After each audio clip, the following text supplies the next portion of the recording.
اللہ کے نبی کو تو وحی کے ذریعے علم نصیب ہوتا ہے، تو علم بالوحی ہو جاتا ہے۔ اللہ کے نبی کو، انبیاء کو تو اللہ پاک جب وحی فرماتا ہے تو وحی خود سب سے بڑا منبع علم ہے، تو وحی کے ذریعے علم نصیب ہوتا ہے۔ تو اس لیے نبی کو دنیا میں کہیں سے علم کسی استاد کے پاس پڑھنے کی حاجت نہیں ہوتی، اور نہ وہ پڑھتے ہیں۔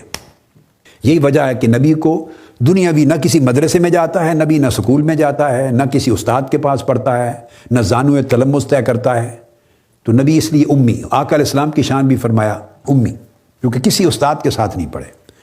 یہ بڑا ظلم ہے جو بعض لوگ اس کے ترجمے میں کہہ دیتے ہیں معاذ اللہ ان پڑھ، امی کا معنی آقا علیہ السلام کے لیے ان پڑھ کر دیتے ہیں۔ بہت ظلم ہے، گمراہی ہے، گستاخی ہے، اس سے بچنا چاہیے۔ تو امی کا معنی یہ ہے کہ جو کسی استاد کے پاس نہیں پڑھا، کسی اسکول، مدرسہ، انسٹیٹیوشن میں نہیں پڑھا، تو جو کسی اس دنیا کے استاد اور کسی اسکول میں، مدرسہ میں نہیں پڑھا، تو بس کسی انسٹیٹیوشن میں نہیں گیا تو وہ ان پڑھ تو نہیں ہو گیا، وہ اللہ سے پڑھا ہے۔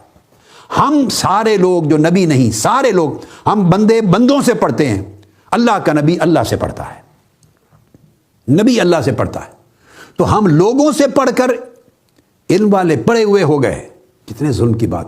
ہم بندوں سے پڑھ کر، اسکولوں میں پڑھ کر، بندوں سے پڑھ کر ہم علم والے ہو گئے، پڑھ گئے، اور جس نے خدا سے پڑھا ہے اس کو ان پڑھ کہیں۔ یہ کتنی بڑی ان پڑھوں والی بات ہے، جہالت کی بات ہے۔ بندہ بندے سے پڑھ کے پڑھا لکھا ہو جائے، اور جو اللہ کا بندہ، اللہ کا نبی خدا سے پڑھے، اس کو آپ ان پڑھ کہیں۔ اللہ پاک نے امی اس لیے کہا ہے کہ اللہ کے نبی کا کوئی استاد دنیا میں نہیں ہوتا، اس کا استاد اللہ ہوتا ہے۔ وَعَلَّمَكَ مَا لَمْ تَكُنْ تَعْلَمْ وَكَانَ فَضْلُ اللَّهِ عَلَيْكَ عَظِيمًا۔ اللہ نے آپ کو پڑھایا، اللہ نے آپ کو علم دیا، اللہ نے آپ کو تعلیم دی۔ قرآن کہہ رہا، تو جب قرآن کہہ رہا اللہ نے اے میرے محبوب آپ کو تعلیم دی، تو کس مسلمان کو حق ملتا ہے کہ وہ ان پڑھ کہے؟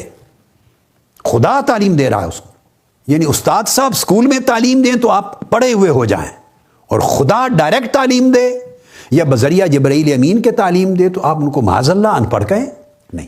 تو امی ہونے کا نسبت صرف دنیا کی طرف ہے کہ دنیا میں کسی استاد یا مدرسے یا کتاب کے ذریعے نہیں پڑھے، وہ صرف کتاب وحی کے ذریعے پڑھے ہیں، اور اپنا استاد ان کا خدا ہے، اللہ ہے، اور سب سے بڑا معلم ہے اللہ پاک، معلم حقیقی۔ وَعَلَّمَكَ مَا لَمْ تَكُنْ تَعْلَمْ۔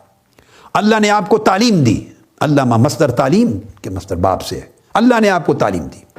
اور آقا علیہ السلام پھر آگے ان بندوں کو تعلیم دی، وَيُعَلِّمُكُمْ مَا لَمْ تَكُونُوا تَعْلَمُونَ۔ میرا محبوب تمہیں تعلیم دیتا ہے، وَيُعَلِّمُكُمُ الْكِتَابَ، تمہیں کتاب پڑھاتا ہے، کتاب کی تعلیم دیتا ہے۔ تو جو لوگوں کو کتاب کا علم دیتا ہے اس کو کیسے ان پڑھ کہہ سکتے ہیں؟ اور جس کو اللہ نے تعلیم دی ہے اس کو کیسے ان پڑھ کہہ سکتے ہیں؟